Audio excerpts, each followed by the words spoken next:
항상 대한민국에 정확하고 빠른 소식을 알리기 위한 시스코크입니다.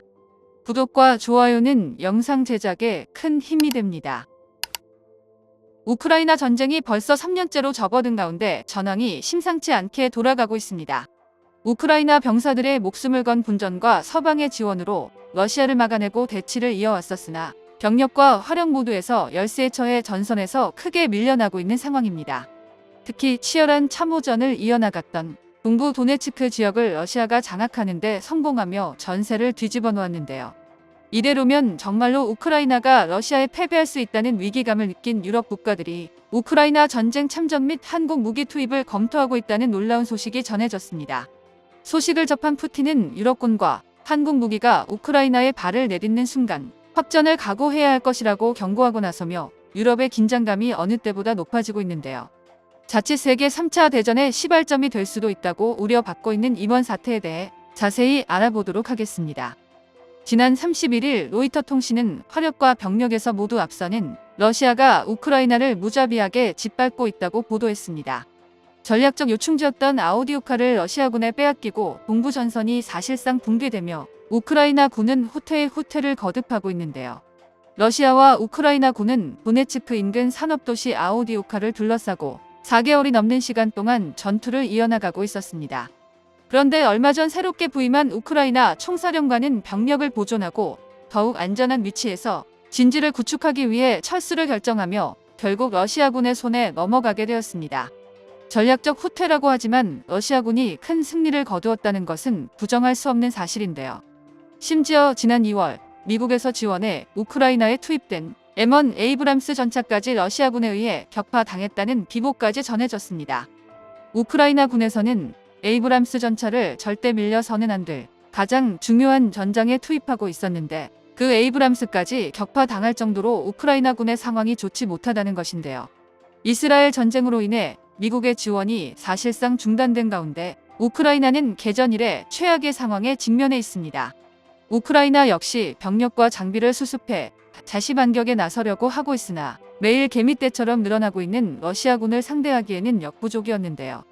해당 지역을 사수하던 우크라이나 장교는 병력의 수가 1대7로 열세라고 전했고 우크라이나 국방부 차관은 포병의 탄약과 로켓의 부족으로 인해 공격이 아닌 방어에만 집중할 수밖에 없다며 필요한 군사 지원이 더 지원되지 않는다면 전선의 상황은 더욱 어려워질 수밖에 없다고 말했습니다. 우크라이나 입장에선 입이 바짝 마르고 있는 상황인데요. EU에서 미국을 대신해 우크라이나에 100만 발의 포탄을 공급하겠다고 약속했으나 외신에서는 절대 불가능할 것이라 내다보고 있습니다. 그리고 현재 우크라이나에 부족한 것은 턴턴번만이 아닌데요. 3년의 전쟁 동안 러시아와 우크라이나 양측 모두 막대한 사상자가 발생했으나 인구수가 1억 명이 넘는 러시아에서는 새로운 병력을 계속해서 보충하고 있었고 우크라이나는 이제 쓸 수 있는 병력 자원을 거의 다 소진한 상태입니다. 우크라이나에서는 병력 기피 현상도 심해지고 있으며 해외에 체류하고 있는 자국 남성까지 징집 대상을 확대하겠다고 밝혔으나 사실상 현실성 없는 대책으로 여겨지고 있는데요. 서방에서 무기를 지원받더라도 무기를 사용할 병사가 부족해 반격은 둘째치더라도 현상 유지도 어려워 이대로면 우크라이나가 전쟁에 패하더라도 이상하지 않은 상황입니다. 이에 유럽에서 큰 결단을 내릴 것이라는 말이 전해졌습니다. 지난달 프랑스 파리에서 마크롱 대통령의 주최로 우크라이나 지원 국제회의가 열렸었는데요. 미국, 독일, 영국, 폴란드 등 20여 개국 지도자와 고위 당국자들이 참여한 자리에서 마크롱 대통령은 우리는 러시아가 전쟁에서 이기지 못하게 모든 조치를 다해야 한다며 우크라이나에 군대를 파견하는 방안도 고려하고 있다고 선포했습니다. 그동안 누구도 입 밖으로 내고 싶지 않았던 유럽 파병설이 EU의 주축이라 할 수 있는 프랑스 대통령의 입에서 나온 것인데요. 이는 친러시아 성향인 슬로바키아의 로베르토 피초 총리가 자국 연설에서 나토와 EU의 일부 국가가 우크라이나에 군대를 파견하는 방안을 검토하고 있다고 주장한 것에 대한 반응이었습니다. 마크롱 대통령의 폭탄 발언에 여러 나토 국가들은 군대 파견을 고려하지 않고 있다고 파병을 부정하고 나섰지만 마크롱 대통령은 발언을 번복하지 않았고 유럽 내부에서도 이제는 파병을 정말로 고려해야 할 때라는 목소리가 나오고 있는데요. 러시아 측에서는 나토는 전쟁의 당사자가 아니라며 병력을 파병할 경우 러시아와의 직접적인 충돌을 각오해야 할 것이라고 경고하고 나섰습니다. 하지만 이대로면 우크라이나가 패배하고 완충지대 없이 러시아를 코앞에 두게 될 판이기에 많은 유럽 국가들은 러시아의 위협에도 여전히 파병을 고려하고 있는 상황인데요. 특히 러시아와 국경까지 맞대고 있어 우크라이나의 다음 차례가 될 것이 뻔한 동유럽과 북유럽 국가들은 진지하게 병력 및 추가 장비 지원을 의논하고 있습니다. 그리고 자연스럽게 이 국가들이 구매한 한국 장비들까지 우크라이나에 투입될 수 있다는 이야기가 나오고 있는데요.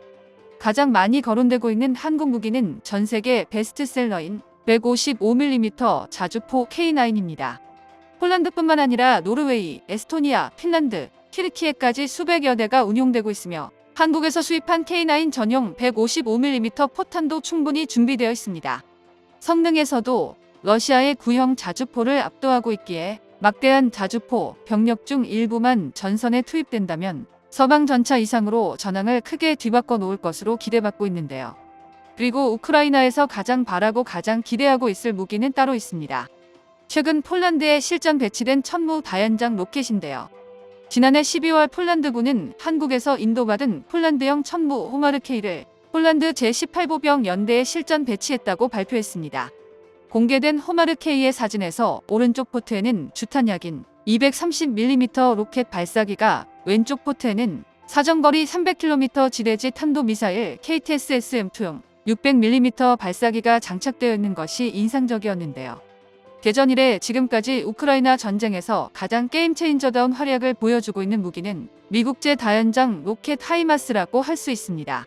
우크라이나 동부 러시아 점령지의 한 군사기지에서 러시아 동부군 지휘관을 환영하기 위해 병사들이 도열하고 있었고, 이를 포착한 우크라이나는 즉시 하이마스를 동원해 정밀 타격해 정확하게 연병장 한복판으로 떨어진 하이마스 로켓으로 최소 65명의 사상자가 발생했다고 전해졌습니다. 이처럼 정확한 장거리 포격으로 러시아군에게 큰 피해를 강요하고 있는 하이마스지만 그 수량이 한정되어 있었고 최전선을 종횡무진하다가 결국 폭파되기도 했는데요. 하이마스 한 대가 그 어떤 무기보다 귀한 우크라이나에게 있어서 뼈 아픈 손실이었습니다. 미국의 지원이 중단되며 하이마스를 추가로 확보하지도 못하는 상황에서 우크라이나는 폴란드에 실전 배치된 호마르케이의 지원을 무엇보다 간절히 바라고 있는데요. KTSSM을 제외하고도 최대 80km의 사정거리를 가지고 있으며 하이마스의 2배에 달하는 화력을 가지고 있는 호마르케이는 분명 하이마스에 이어 우크라이나의 게임 체인저가 될 수 있는 위력을 갖추고 있기 때문입니다. 만약 폴란드가 파병이 결정된다면 호마르케이와 K9 자주포, K2 흑표, 전차 등 한국 무기로 무장한 폴란드 기갑부대가 러시아군을 상대로 그 강력한 화력을 뿜어낼 것으로 예상되고 있습니다. 이처럼 폴란드를 비롯해 나토 회원국들 사이에서는 한국산 무기를 수입해서 우크라이나에 보내야 한다는 이야기가 공공연하게 나오고 있는데요. 러시아를 상대로 한국 무기가 실전 테스트를 할 날이 머지않아 보이는 만큼 유럽과 러시아 사이에서 중립을 고수해왔던 한국이기에 우크라이나의 직접적인 지원보다는 현명하게 대처하기를 바랍니다. 정보가 도움되셨다면 구독과 좋아요 부탁드립니다. 이상 시스코크입니다.